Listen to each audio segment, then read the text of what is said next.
The thing that I always sort of try to give a little bit of counsel to in the early stages of business formation to founders is, what do you want? Mm-hmm.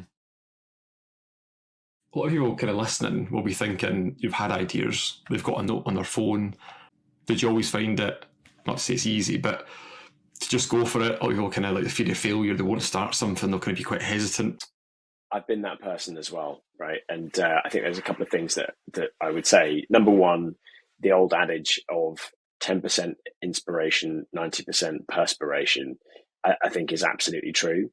And the chances are, and I've seen this play out so many times now that I'm convinced that this is right, you are not the only person who's had the insight or the idea around the world. Chances are there's actually probably a good few of versions of you somewhere. And the thing that will make the difference between, them or you turning that into a successful thing really is down to drive and determination in the early days. The thing that I always sort of try to give a little bit of counsel to in the early stages of business formation to founders is, what do you want? There are some founders who are there to build the next Amazon. Then there are founders who, they want to own 100% of the equity. They'd be happy with, frankly, a good salary, but being under their own steam and not having a boss, and everything in between.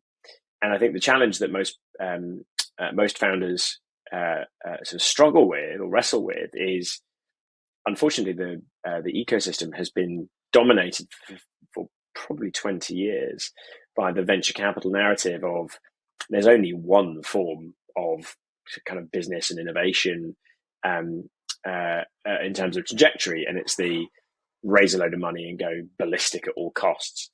And actually, I think there's a really important question that founders need to ask themselves as to whether that's what they want and whether they're well suited to that model of growth. Mm-hmm.